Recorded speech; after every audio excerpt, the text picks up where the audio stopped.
Assalamualaikum warahmatullahi wabarakatuh. Hai, what is up good people? Okey, pada video kali ini aku nak mengupas sedikit ataupun aku tak nak buat apa-apa review.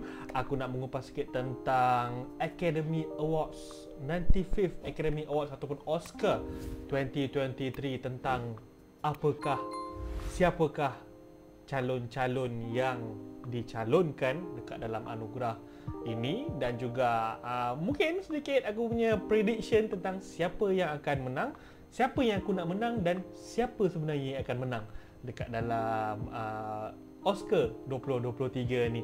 Okey, aku tak akan cover semua awards, aku cuma akan cover awards yang besar-besar saja, walaupun kita tahu semua awards memang penting.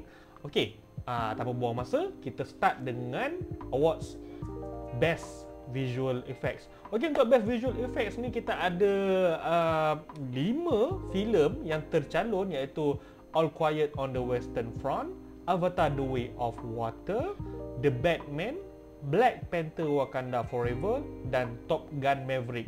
Okey, so far memang nampak 5-5 ni memang semua memang kekuatan filem-filem ni adalah dia punya visual effects dia, especially pada Avatar: The Way of Water lah. Avatar: The Way of Water ni memang kalau siapa-siapa yang pernah tonton pun memang dia orang akan kata, semua akan agree, walaupun macam ramai yang kadang-kadang kata macam cerita dia biasa-biasa lah, apa semua, tidur Pocahontas apa semua ni kan, tapi semua boleh agree yang dia punya visual effects memang top notch, memang perfect lah dikatakan kan. Orang pergi tonton 3D, IMAX 3D semata-mata memang untuk feel dengan dia punya visual, dia punya cinematic experience dia.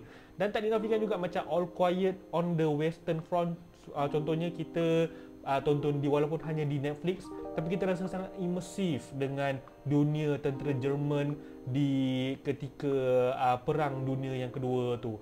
So tak boleh tolak tepi filem tu. Dan macam filem-filem macam The Batman, dia menggunakan orang kata apa, satu teknologi baru yang dipanggil volume tu, kalau tak silap aku. Dia menggunakan macam stage, di belakang stage tu ada macam sedikit LED digital screen, so dia tak menggunakan CGI. Dia buat dulu the background, the CGI tu, and then lepas tu dia apply dekat screen LED tu untuk pelakon-pelakon seolah-olah di atas stage dengan background yang dah sedia ada. So lebih senang untuk diorang nak berlakon lah dekat dalam filem macam tu. And Black Panther: Wakanda Forever, of course, walaupun kita tahu dia punya CGI dia memang, Marvel so far memang CGI a bit lemah sikit, tapi dalam Black Panther: Wakanda Forever quite not bad dia punya visual effects. And Top Gun Maverick, yes, Top Gun Maverick pun aku rasakan dia sama macam Avatar, orang pergi tonton sebab one of the thing is because of the story, dan juga orang yang macam nak tonton ke siklus pas 20 tahun filem pertama ditayangkan, dan of course sebab dia punya kesan khas ataupun dia punya visual effects waktu babak-babak dog fighting tu semua tu. So kalau personally lah, bagi aku of course aku, kalau pilihan aku memilih Avatar: The Way of Water untuk menang anugerah ni. Dan aku dapat rasakan memang Avatar: The Way of Water juga yang akan menang untuk Best Visual Effects di Oscar 2023 ni. Alright, kita pergi ke next award pula, next category pula, which is Best Animated Feature Film. Okey, yang ini pun sama, ada 5 filem juga, iaitu Guillermo del Toro's Pinocchio yang sedang ditayangkan di Netflix, Marcel the Shell with Shoes On, Puss in Boots: The Last Wish, The Sea Beast, dan Turning Red. So far dalam banyak-banyak filem ni cuma satu je yang aku tak tonton, iaitu Marcel the Shell with Shoes On. Kalau dia ada ditayangkan di mana-mana streaming yang legal, mungkin aku akan tonton filem ni nanti, insyaAllah. So far kawan-kawan aku yang dah tonton filem Marcel the Shell with Shoes On ni ramai yang suka filem ni. Aku pun sebenarnya tak berapa pasti cerita dia pasal apa, tapi untuk yang filem-filem lain, macam contohnya aku boleh bagi satu kredit pada filem Puss in Boots: The Last Wish, which is a very awesome movies. Memang cerita dia sangat moving dengan dia punya animation yang sangat cantik. Dia menggunakan teknik macam ala-ala 2.5D, ala-ala Spider-Man Into the Spider-Verse. Dan perlu take note Guillermo del Toro Pinocchio pun pernah dah menang dekat Golden Globes untuk Best Animated Feature juga. So kalau personally bagi aku inginkan Puss in Boots The Last Wish untuk memenangi Best Animated Feature film ni. Tapi aku dapat rasakan mungkin Guillermo del Toro's Pinocchio yang akan menang untuk award ni. Alright, kita pergi ke anugerah screenplay di Screenplay Awards. Untuk screenplay ni kita ada dua, iaitu Best Adapted Screenplay dan juga Best Original Screenplay. Kita pergi ke Best Adapted Screenplay dulu. Untuk kategori ni terdapat 5 filem juga yang bertanding yang didominate, iaitu filem seperti All Quiet on the Western Front, Glass Onion, A Knives Out Mystery, Living, Top Gun Maverick dan juga Woman Talking. Okey, untuk Best Adapted Screenplay ni, dia memang basically dia punya kategori ni adalah dia punya screenplay tu is adapted by any source material lah, tak kisah daripada komik ke, novel ke, screenplay ke, teater ke apa ke. But untuk yang ini aku a bit was-was sikit sebab aku tak menonton Living dan Woman Talking lagi. So far daripada tiga filem macam All Quiet on the Western Front semua tu aku dah tonton. So aku dapat rasakan kalau personally bagi aku memilih All Quiet on the Western Front untuk memenangi Best Adapted Screenplay ni. Dan yes, aku rasakan All Quiet on the Western Front akan menang untuk anugerah ini. Untuk Best Original Screenplay pula, filem-filem yang bertanding adalah seperti filem The Banshees of Inisherin, Everything Everywhere All at Once, The Fabelmans, Tar dan Triangle of Sadness. Untuk Best Original Screenplay ni personally memang aku akan pilih Everything Everywhere All at Once sebab ini adalah filem top 10 aku. Ni adalah terletak di tangga kedua dalam top 10 filem untuk 2022 aku. Tapi personally aku dapat rasakan yang mungkin Everything Everywhere akan disailang oleh The Banshees of Inisherin.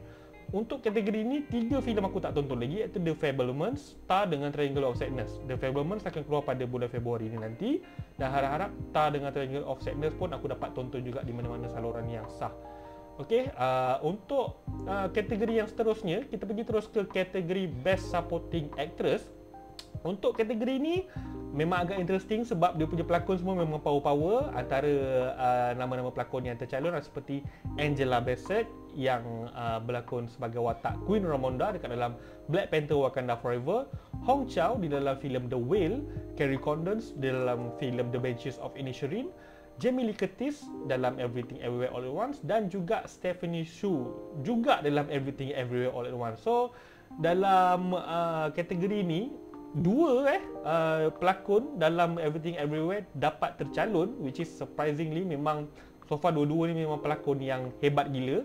Aku belum tonton lagi lakonan Hong Chow dalam filem The Whale, tapi aku mengenali watak pelakon Hong Chow ni pernah berlakon dalam beberapa filem, contohnya seperti filem The Menu dan juga filem Downsizing.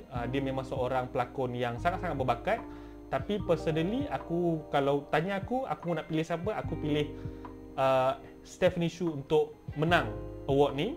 But secara teknikalnya ataupun aku dapat rasakan yang siapa kat Oscar akan memilih Angela Bassett untuk memenangi anugerah ini. So probably ini akan menjadi Oscar kategori utama yang pertama yang dimenangi oleh Marvel Studios. Sebelum ni Marvel Studios pernah menang dari sudut-sudut teknikal juga untuk filem Black Panther yang pertama, dia mendapat macam best costume apa semua tu. Tapi untuk yang best actor, best supporting actor ke yang anugerah utama ni, Marvel Studios belum pernah menang apa-apa lagi. So hopefully rasanya lah Oscar akan bagi Angela Bassett untuk menang anugerah dalam kategori ini.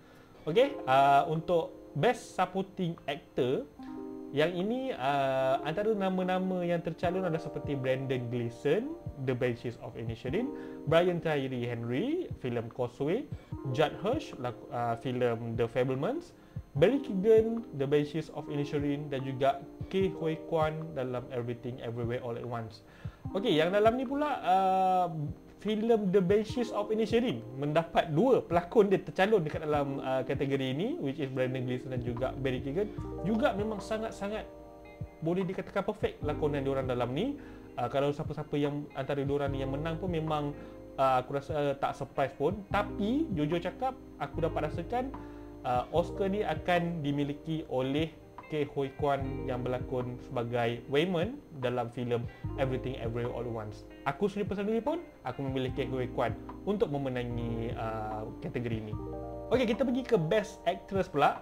Dalam Best Actress ni antara pelakon-pelakon yang mendapat nomination adalah seperti Cate Blanchett dalam filem Tar, Ana de Armas dalam filem Blonde, Andrea Riseborough dalam filem To Leslie, Michelle Williams dalam filem The Fabelmans dan juga Michelle Yeoh dalam Everything Everywhere All at Once.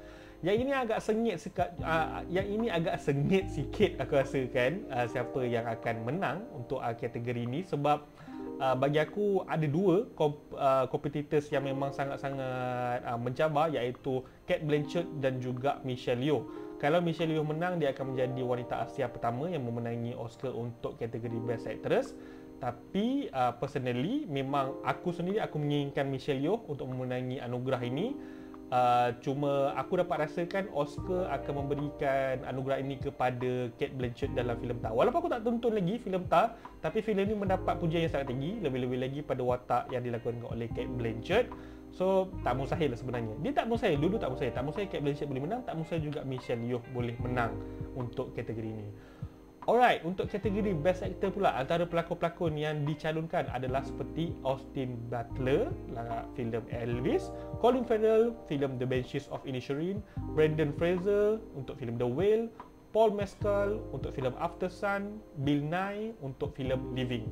Okey, yang ini aku mungkin agak bias sikit sebab aku macam jujur kata aku ingin nak tengok Brendan Fraser menang, sebab ni adalah macam orang kata 1 tahun comeback kepada dia lah kan untuk filem The Whale.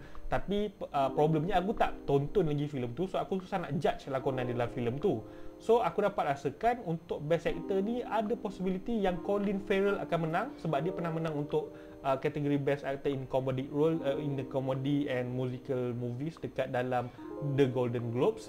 So tak mustahil untuk dalam Best Actor untuk Oscar 2023 ni, maybe Colin Farrell juga yang akan membawa pulang. But yeah, it will be nice kalau dapat kita tengok Brendan Fraser bawa pulang Oscar kan. Memang betul-betul tahun comeback untuk dia lah.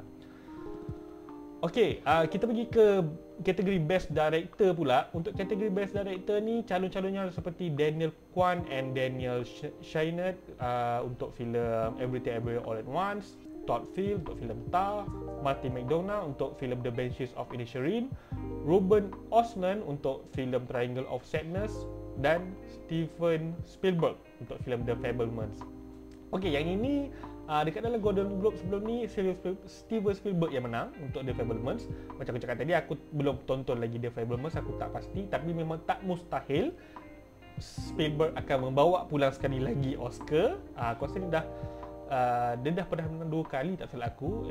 Kalau dia menang yang ini mungkin akan jadi yang kali ketiga. Correct me if I'm wrong. Personally aku menginginkan Daniel Kwan dan Daniel Scheinert, the Daniels ni, untuk memenangi anugerah ni. Dan basically aku suka tengok Martin McDonagh pun, kalau dia menang pun not bad juga sebenarnya. Quite looking forward juga. Tapi personally, macam aku cakap tadi, aku nak The Daniels ni menang. But aku rasa Oscar kali ni mungkin akan pergi ke Steven Spielberg, maybe. Okay, kita ke kategori yang terbesar untuk kategori yang terbesar untuk Oscar 2023 ni, iaitu Best Picture. Best Picture kita ada 1, 2, 3, 4, 5, 6, 7, 8, 10 filem yang tercalon untuk Best Picture, which is filem All Quiet on the Western Front, Avatar: The Way of Water, The Banshees of Inisherin, Elvis, Everything Everywhere All at Once, The Fabelmans, Tar, Top Gun Maverick, Triangle of Sadness dan Woman Talking.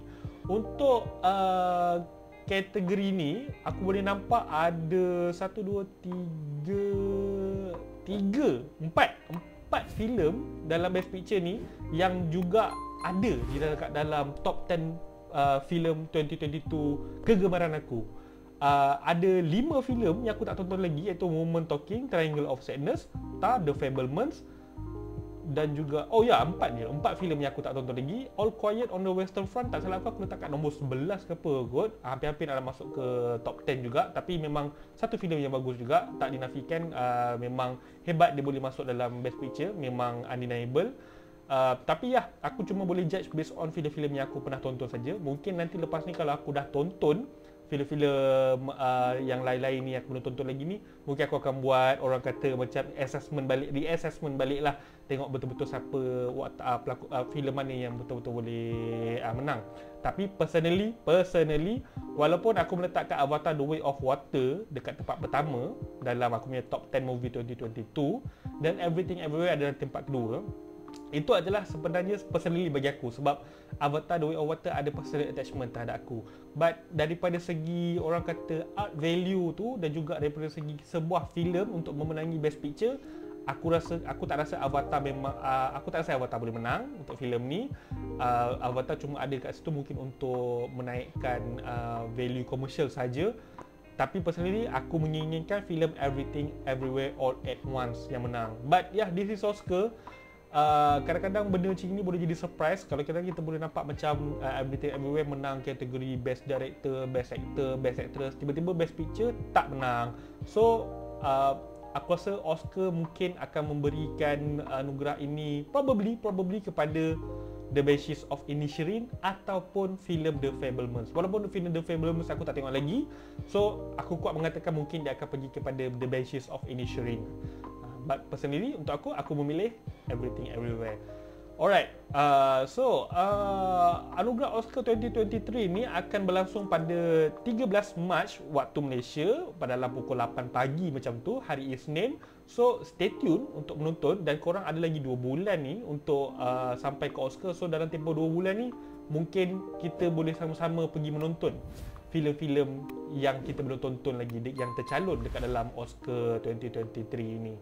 Alright, okay, that's all aku punya prediction dan juga ramalan aku tentang siapa yang aku pilih untuk menang Oscar dan siapa sebenarnya yang akan menang untuk Oscar 2023 ni. Thank you sebab menonton video aku. Kita jumpa di next video dan kalau korang ada pilihan korang sendiri untuk kategori-kategori ni, sila tinggalkan komen di bawah dan jangan lupa tekan butang like, share dan subscribe. Jumpa lagi di next video. Assalamualaikum.